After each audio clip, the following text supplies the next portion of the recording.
there's also some concern about attacks coming from inside of elected government. One topic of discussion in this HuffPost piece was the need to put every member of Congress through a metal detector before the inauguration. A member on the call told HuffPost that there was an eyes wide open realization that Capitol Police needed to take precautions against all these members of Congress who were in league with the insurrectionists who love to carry their guns. One lawmaker told HuffPost, you can't just let them bypass security and walk right up to Joe Biden and Kamala Harris at inauguration. And look, is this potentially going too far? Potentially, maybe, but we have multiple new elected representatives who believe, based on forum threads on 4chan and 8chan, that Satanists control everything and they're eating babies. And these people, as much as they love Q, the only thing they love more is carrying guns everywhere. So are you 100% sure that they wouldn't do anything? These are insane people, like as insane as anyone who is storming the Capitol, and they're allowed to go in there. And they want you to believe that they're allowed to take guns with them.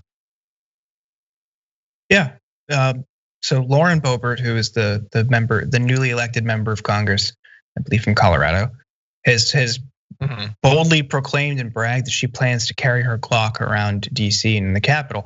Well, DC doesn't have a reciprocity agreement with anybody, so it's like already illegal.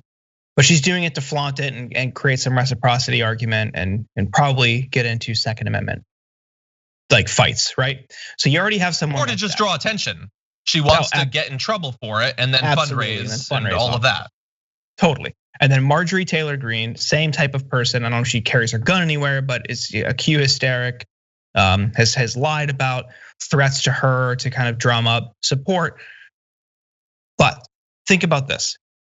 What disincentive is there to prevent any sort of action like the one you just mentioned? That any member of Congress who believes in QAnon or is a conspiracy theorist or a gun nut from taking, like, engaging in a violent way, whether it's hurting another member of Congress like an Ilhan Omar or killing somebody, what disincentive is there? They just valorized Kyle Rittenhouse. The right has turned him into a martyr. What disincentive is there for anybody on the right now to do this? I can't find one. There's a possibility where he might walk free. I mean, he's already out and living his life and as he normally would because he got out on bail. He murdered people because he wanted to defend a gas station or a car dealership in a state where he didn't even live, purely driven by animus with the aid and support of police. And now he is a martyr on the right. If someone like that did that to a Democratic politician, they would be a god. Good catch.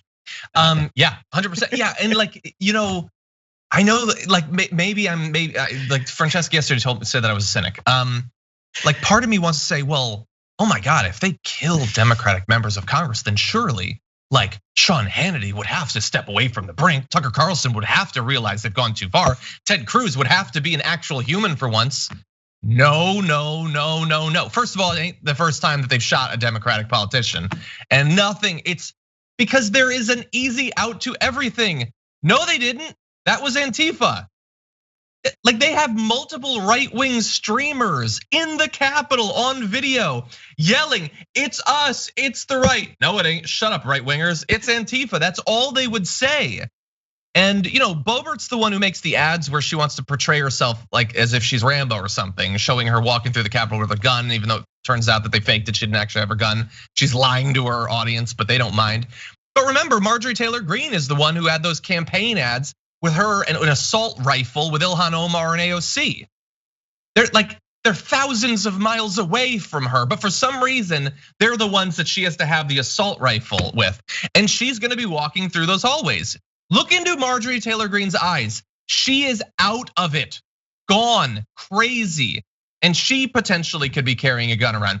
By the way, here's a fun tweet from Kyle Griffin, just on MSNBC. During a briefing on security threats, House Democrats were reminded that the purchase of a bulletproof vest is a reimbursable expense. That's our country. That's our country. And by the way, I'm very glad that Jordan mentioned this. This isn't just a Capitol thing. That's what we've been focused on. That's what we're gonna focus on. But According to ABC News, the FBI has also received information that an unnamed right-wing extremist group is calling for storming federal, state, and local courthouses and other government buildings in the event that Trump is removed from office before his term expires on January 20th.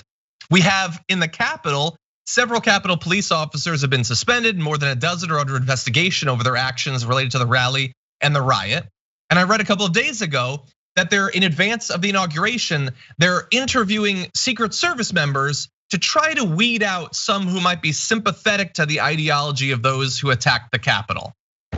Because some of them are. Because police departments, the military has for a very long time had a white supremacist and neo-Nazi problem, and we've just pretended that it doesn't exist. And conveniently, when Trump got in, he disbanded the section that investigated right-wing domestic terrorist attacks. And what do you know? They're flourishing after that. This is all a gigantic nationwide mess. And we're being told that our concerns about this, that's the thing that's divisive and dangerous. I don't know where we go from here. And I'm sorry to take this thing like in a more depressing bent, but like this, at some point we have to consider whether there is any coming back from this. Because there's going to be people who can get ahead by fanning these flames, by being a demagogue, by appealing to these people. Might doesn't make right, but it's a powerful force in politics. So you're going to have more Trumps at the state and local level. I mean, you saw the state legislators in this crowd streaming themselves, like West Virginia state legislator. There's a couple other people from around the country. They're already elected. And then you saw newly elected Republicans opening the door for them. Andy Biggs, a member of Congress, planning with them. Yep. We have to ask ourselves, and maybe the answer is no. Is this just what life is gonna be like? Or is America a failed state? And is this that we just have terminal rot infecting our politics and there is no turning back? It's tough to think about, but maybe that's the grim reality. It's because people have exploited a system for personal benefit to this end. Mm-hmm. I hope not, but I mean, we have to reckon with it. I remember, I forget the name of the senator who lost re-election because of the controversy. It was a Republican, when he called someone macaca and then pretended he didn't know that it was supposed to be like a racial slur. And that was enough of a scandal that thankfully he lost re-election. Republicans want people who are out of their mind, not willing to tolerate people who are out of their mind. They want to be sure that these people are out of their mind from a rational person's point of view. They want to know that these people believe in Q and all of that and believe whatever conspiracy theory you want, whether it's about the pandemic, about the elections. They desperately want that. Like these state representatives who traveled there, they wasn't a faux pas. Like if their voters find out about this, it's going to help them. That's if you want to have like state level aspirations, eventually become a national celebrity. We have the squad. Why are they famous? They're famous because they seem to actually get what's wrong with the country and actually want to do something about it. And compared to other Democrats, that's bold. On the right, who are their celebrities? The craziest people. The Madison Cawthorns, the Marjorie Taylor Greens, and now Lauren Boebert. Again, I don't know. Maybe it is a depressing way that you have taken it, Jordan, but I also agree that all of the incentives are wholly wrong. And they're just going to follow the incentives. The media is going to follow the incentives. And if that means telling nothing but lies, they're going to do it. Whipping people into a frenzy so that they can get crowdfunding or whatever. And for the politicians, it's the same. It's a very, very scary place that we've gone into. And getting rid of Trump is helpful in some ways, but that doesn't get rid of the movement. Yeah. Okay. No, sorry, continue. Oh, no, that's exactly it. I think that's what a lot of people haven't fully grasped. And so I'm glad you mentioned it. I don't want to hold us up, but yes, this energy is not going away after Trump. And a lot of people just are thinking about inauguration and getting past that. But then what? They're not going to disband. They'll just go, and it's going to be a jockeying contest between Josh Hawley, Marjorie Taylor Greene, Lauren Boebert, Madison Cawthorn, those types of people, and to an extent Ted Cruz, who they get behind. So it's going to be a pissing contest to see who can be the most outlandish.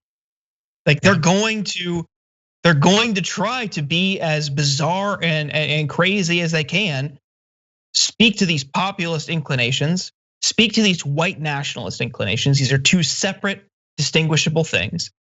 And fan these flames for personal political gain. It's going to be extremely ugly. The demagoguery we're going to see over the next 2 to 4 years is going to completely transform how we see politics in this country, because it's already bad. Now you're going to have multiple people trying to recreate the Trump method at multiple different levels, with national spotlights. It's not going to be a singular figure that they can point to. It's going to be the new normal in the Republican Party. And there's just nothing like it on, I'll say a left. I mean, basically with the Democratic Party, but like in the Democratic primary, they were sort of competing with each other for the most part, many of them, to pretend that they're more left, meaning that they're going to do something about healthcare, maybe climate change or something like that. Most of them didn't really mean it. That was what they were competing on. Like the last primary on the Republican side was crazy. This one, I don't think anyone is going to be ready for how they're, oh my God.